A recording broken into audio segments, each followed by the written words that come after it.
男人把胳膊伸出火车窗外，7分钟过后，整条胳膊被冻成了冰雕。西装男敲了敲，声音很是清脆，然后拿起大铁锤晃了晃，直接砸下。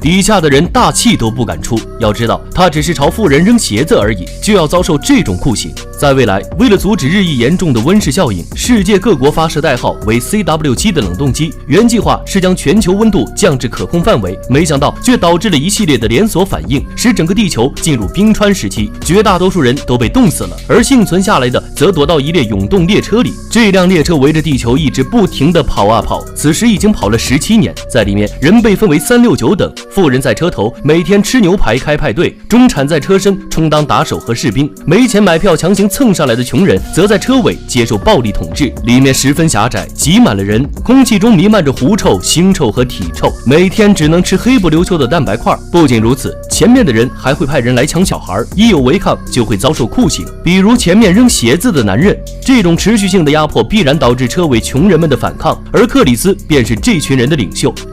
这几年，他们一直在收集铁桶，打算一有机会就突破前方的闸门。现在万事俱备，只欠东风。这天，大家和平常一样排队拿食物，谁知前面竟然同时开了3道电动闸门。克里斯觉得时机到了，扔下蛋白块，穿过人群，冲向士兵，拿起士兵的枪，扣下了扳机。原来子弹在4年前镇压起义的时候早已用光，克里斯赌赢了。收到信号的大伙用力提起铁桶往前推进，卡住车厢的门。克里斯带头开始跟这群王八蛋展开肉搏，众人一拥而上，很快搞定了挡在前面的士兵。可士兵也不是好惹的，其中一个大光头抱着大铁块甩来甩去，众人实在拿他没办法。就在这时，一个年轻小伙脱下外套，一个加速飞身跃起，骑在大光头身上，然后一刀插进他的心脏，还拿到了监狱钥匙。原来接下来克里斯的计划就是要救下在列车监狱里的安全专家南叔，他知道怎么开电动列车门。来到列车监狱，里面是一个个类似停尸间的柜子，犯人南叔果然就躺在里面，但他不打算免费帮忙，他的女儿也要跟着去牵扯，并且每开一扇门要2个克隆诺。原来南叔的女儿佑娜有一个技能，耳朵特别好使，能听到门后有多少人。就这样，他们打开了监狱前方的第1扇门，这节车厢是之前士兵居住区，现在空无一人，全部撤离。而这群在伪车暗无天日了17年的底层群众，第一次看到窗外的风景，第一次见到了阳光。外面的世界和他们上车前一样，依旧被冰雪覆盖。紧接着来到下一个车厢，在这里蛋白块成批的生产，尽管大家吃了17年，但并没有人知道这是什么做的。克里斯爬到机器顶上一看，被原材料吓了一跳。这17年，穷人们每天吃的蛋白块竟然是数万个蟑螂做的。看着一锅的蟑螂，克里斯惊讶地咬住拳头，差点没把胃吐出来。底下是争先恐后吃着蛋白块啥也不知道的大伙，因此克里斯决定只字不提，继续前进。南叔开始解锁，就在这时，佑娜仿佛感觉到了某种危险，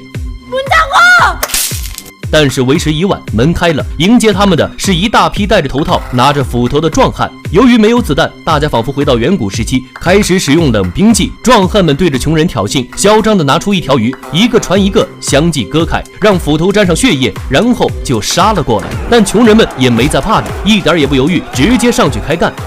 期间，列车经过出发点大桥，此时标志着17年已经过去，新的1年到来了，大伙都不约而同地停止了打斗。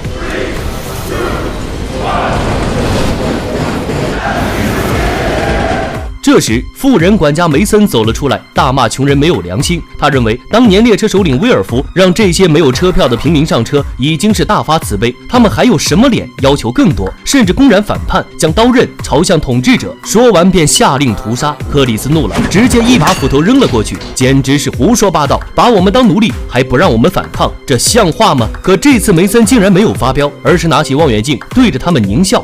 壮士们也都纷纷戴上夜视镜，这下完了，因为过了大桥便是隧道，进入隧道，所有穷人就成了待宰的羔羊。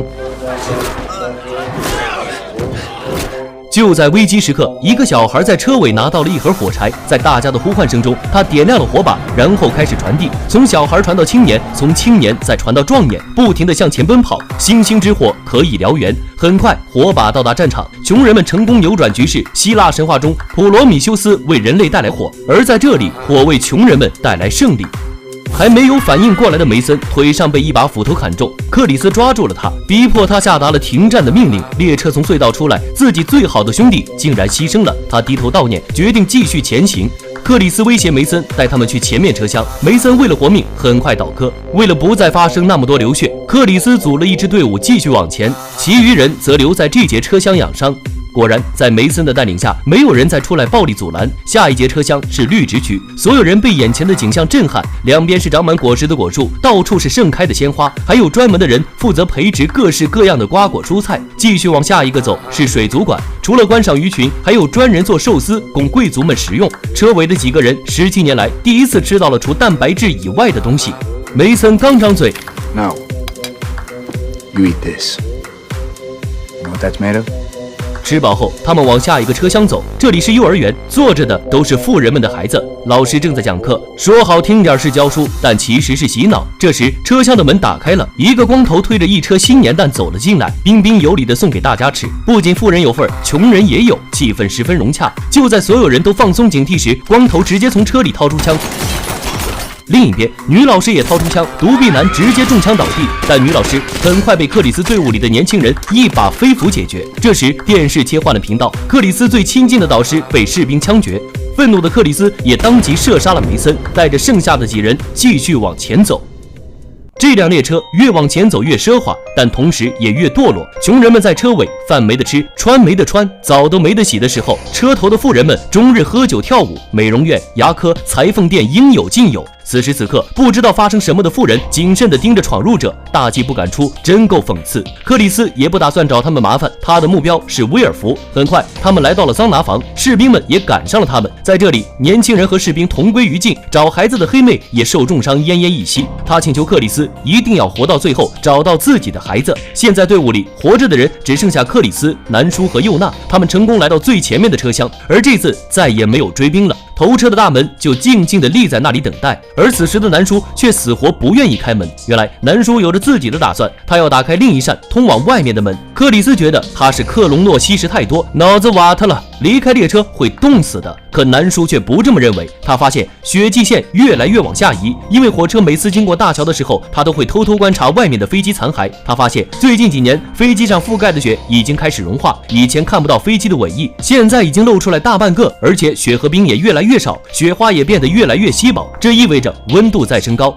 南叔之所以将自己塑造成瘾君子，是为了收集克隆诺，因为克隆诺作为废弃的工业原料，是易燃易爆的化学制品。他一边说，一边把克隆诺全部捏在一起，炸开门，我们就能到外面去，大自然才是我们待的地方。就在这时，威尔福的门打开了，他的手下一枪射中南叔，然后把克里斯请了进去。终于，克里斯见到了列车老大威尔福。威尔福并不像自己想象中万恶不赦的样子，反而是露出笑脸，邀请他一起吃饭，还拿冰块给克里斯调了一杯酒。威尔福对克里斯说，这趟列车要能一直运下去，人口和食物数量就要保持平衡，只有达到最佳的状态才能共存，否则列车不会前行18年。所以唯一能让人口迅速下降又毫无破绽的方法就是制造一场暴动，而制造暴动则需要车头车尾合作，而车尾的线人就是克里斯最敬爱的导师。怪不得每一次都是导师提供的暴动线索。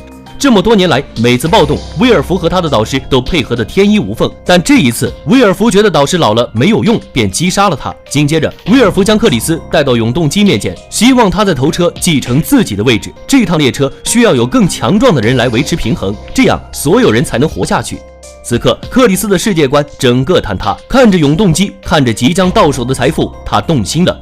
就在这时，佑娜打开大门冲了进来，他听到了地板下有小孩，他们打开地板，看到了独臂男和黑妹的孩子正在替损坏的零件运作着。克里斯怎么喊都没反应，他顿时清醒了，将自己的手臂卡在齿轮里，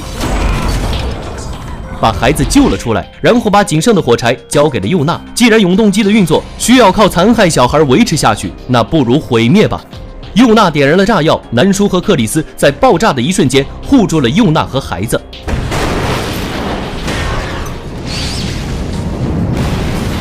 最终，整个火车上的人全部遇难，只有黑妹的孩子和佑娜存活了下来。他们穿上貂，走出了火车。佑娜定眼一看，不远处竟然出现了一只北极熊，看来地球的气候已经适合生存了。好了，今天的节目就到这里，我是独立鱼，记得点赞加关注，陪你看电影。